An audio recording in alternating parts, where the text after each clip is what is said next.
সেটা হচ্ছে ভারতের সাথে আমরা স্বার্থ রক্ষা পাবো।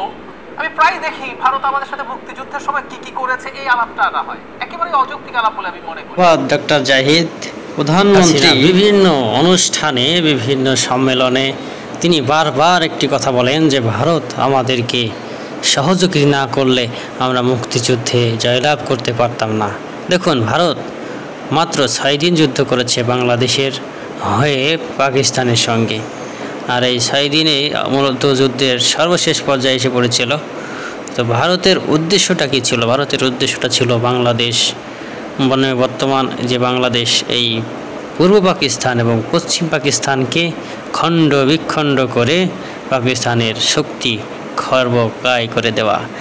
তা না হলে যদি আজকেই বাংলাদেশটা যদি পাকিস্তান হিসেবে থাকতো তাহলে ভারতের জন্য কতটা ক্ষতিকর হতো। এই স্ট্র্যাটেজি কেন বাঙালি বুঝে না? তারা না বুঝেই শুধু লাফালাফি করে। তো সেই ফায়দা লুটার জন্যই মূলত এই ভারতীয় আর্মি বাংলাদেশকে সহযোগিতা করেছিল। অন্যান্য যে সকল সহযোগিতা করেছিল যুদ্ধের সময় সেগুলো প্রতিবেশী দেশ হিসেবে বা পার্শ্ববর্তী দেশ হিসেবে বিশ্বের অন্যান্য দেশেও সেই সময় করেছে। প্রথম বিশ্বযুদ্ধ, দ্বিতীয় বিশ্বযুদ্ধ, সেগুলো মানুষ দেখেছে। অনেক মিত্রপক্ষ শত্রু হয়ে গেছে, শত্রুপক্ষ মিত্র হয়ে গেছে, কিন্তু বাংলাদেশ কেন এখন সেই ভারতের পা চাটা গোলামি করবে? দেখুন, আমরা আপনাদেরকে যে ভিডিওগুলো দেখাচ্ছি এটা সুপার শপগুলোকে ধ্বংস করতে হবে।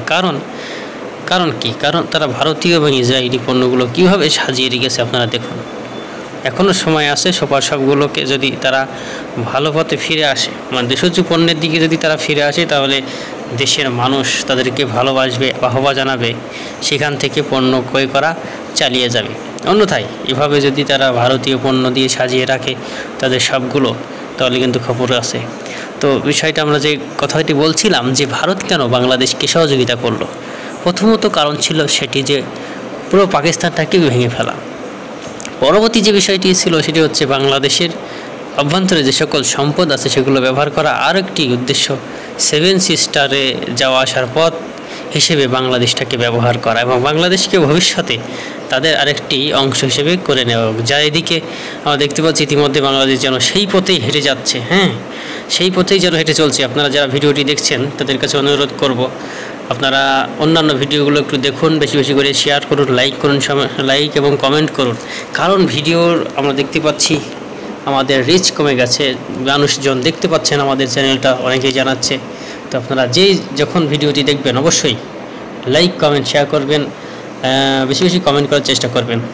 তো আমরা সুপার শপে যাওয়ার পরে যে বিষয়টি দেখলাম, একটা পরিবার তারা হচ্ছে কোল্ড ড্রিঙ্কস কিনবে, কিন্তু খুঁজছে খুব করে যে দেশজ কোল্ড ড্রিঙ্কস কোনটা। এখানে দেশজ কোল্ড ড্রিঙ্কসের চেয়ে দেখতে পাচ্ছেন পেপসিকো, ইসরায়েলি পণ্য, এখানে সমাদর ছিল বেশি। শুরু থেকে আপনারা ভিডিওগুলোতে দেখেছেন। তো সেই দম্পতি অনেকক্ষণ ধরে খুঁজলেন, খোঁজার পর তিনি হয়তো শেষমেশ আর পেলেন না, এমনটি হলো আর কি। তো সুপার শপগুলোতে দেশজ পণ্যের চেয়ে বিদেশি পণ্যের আধিক্যই বেশি। এই কারণে সুপার শপও বয়কট করার সময় হয়ে যেন আসছে। তো আমরা কথা বলছিলাম ভারত কেন বাংলাদেশকে সহযোগিতা করলো।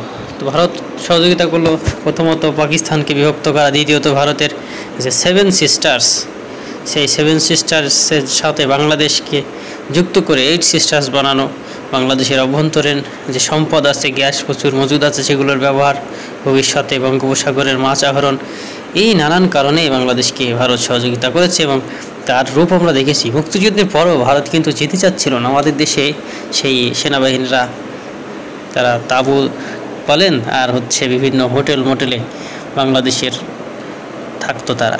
পরবর্তীতে শেখ মুজিবুরের হুঙ্কারের পরবর্তী তারা পালিয়েছিল। তো এই ছিল আজকের ভিডিও।